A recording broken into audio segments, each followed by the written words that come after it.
And so I want to shift directions just a little bit here. I want to stop talking about the church in Acts. I want to stop talking about that early church. And what if we took a few minutes and talked about this church, the Ringgold Seventh-day Adventist Church? You can go all the way back to 1914. I don't know if you can see that at the bottom. Yeah, Field Tidings. It was before the Southern Tidings, which a lot of you get. It was a magazine called the Field Tidings. So this is November 1914, and it says Elder Magoon, he was one of the conference people, is spending a few days in Ringgold, Georgia.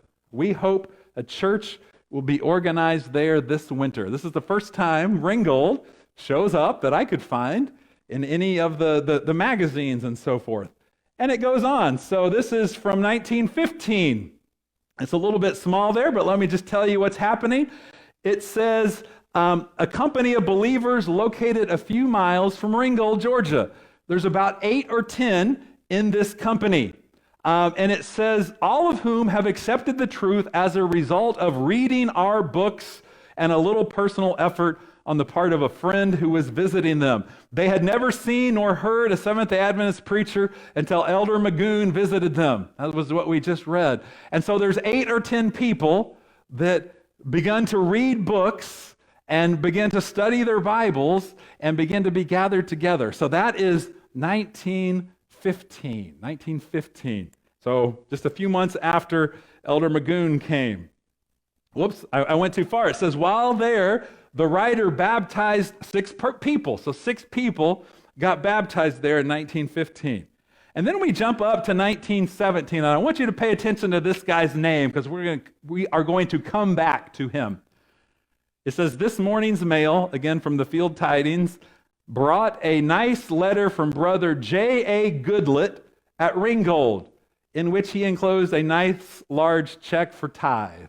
Aren't you glad that the Southern Tidings doesn't report whether or not we send our tithe in? I'm glad they don't do that anymore. It says, although Brother Goodlet, notice this, is deprived of his eyesight. This brother's blind. He is doing all in his power to hasten on the coming of the Lord by paying a good tithe. So 1917, there's a blind guy who's become a believer there. So let's continue on.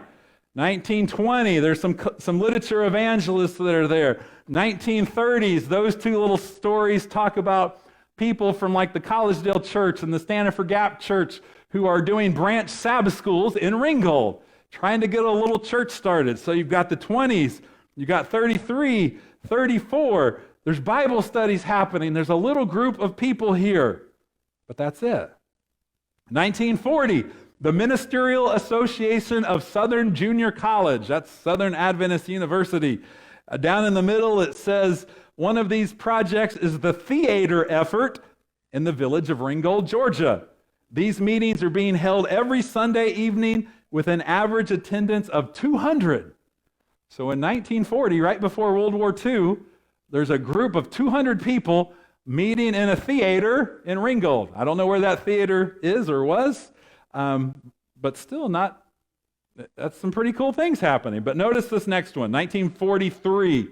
This is an obituary.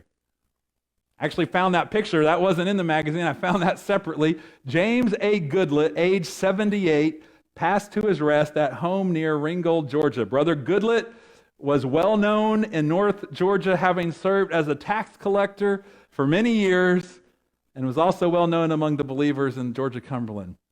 In 1914, he became a member of the Seventh-day Adventist Church and lived a faithful Christian life, ever looking to the glad day when Jesus will come and open the eyes of the blind. So Brother Goodlet, for 30 years, from 1914 to 1943, almost 40 years, how many of those Bible studies had he gone to? How many of those meetings down at the theater had he sat and listened to somebody preach? But still, there's no church in Ringgold.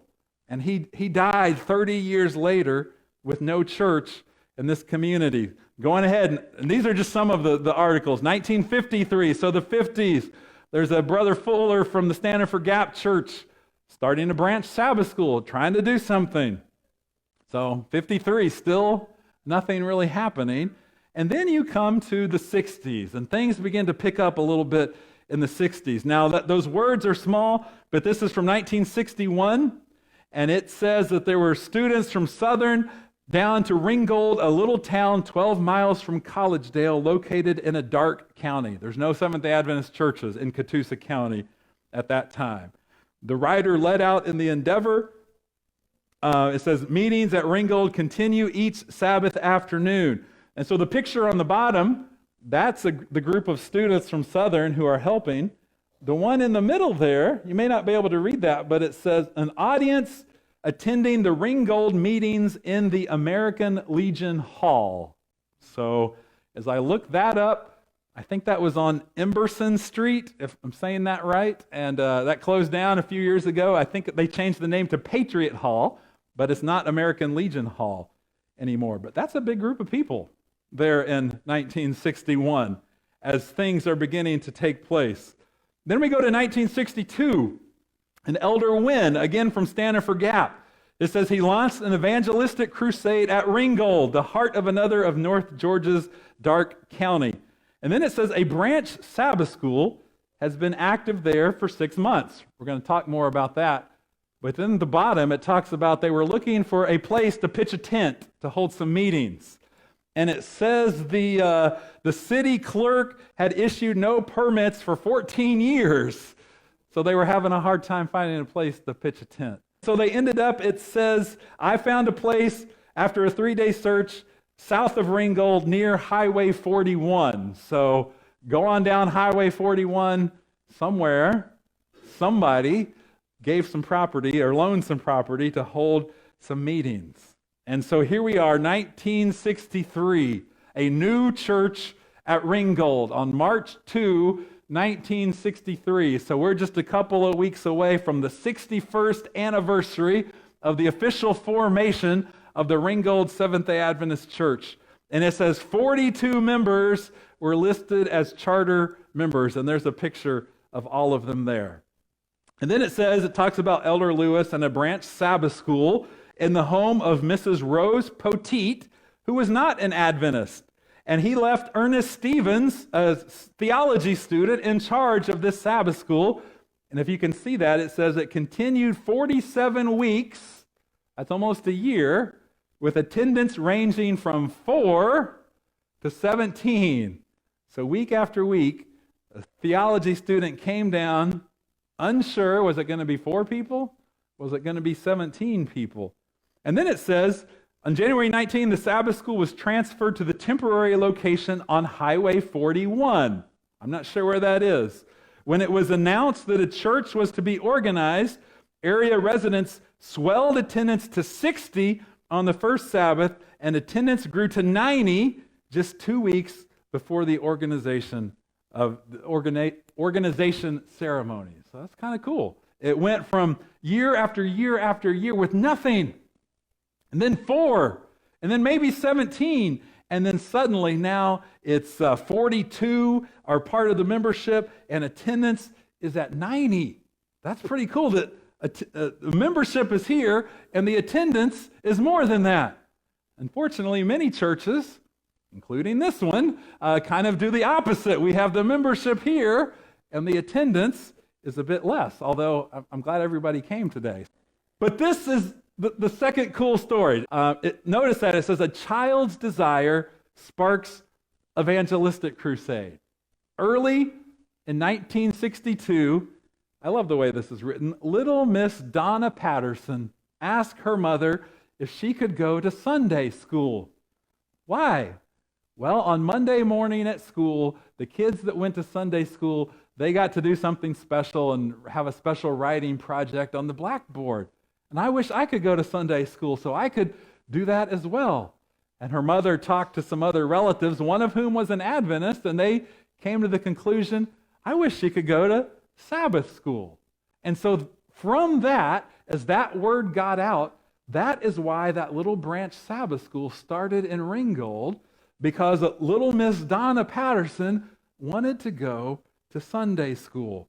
And so they went to Donna's grandmother's house, and that's where they were having this Branch Sabbath School. And then notice that second column. On August 3, following a crusade conducted by Elder Wynn, Donna's mother, grandmother, stepfather, aunt, and uncle were baptized with 8 other baptismal candidates. So there were 20 people that made decisions. That brings the membership to 63, with Sabbath attendance at 90 to 100. That's what happened right here. Not right here, but somewhere around here. But what about right here? Well, now we jump forward to 1966. And that's when this structure, at least this part of it, was built. And notice it says in the Signs of the Times, 1966, the Ringgold, Georgia church with seating for 180 will soon be ready for use. I know we've actually added some pews since then. Could we fit 180 people in here? I sure would like to try, wouldn't you? I think we could squeeze people in here. You know, we got 4 seats up here. We could make it work. At least it'd be fun to try. And so that is what happened right here at the Ringgold Seventh-day Adventist Church. Now, the thing is, that's the past. But Jesus said greater things are going to happen than happened in the past. And so we can look at how this church started, and we can look at the future and what Jesus has promised is going to happen in this church when we keep our eyes and we keep our focus and we keep our attention on Him.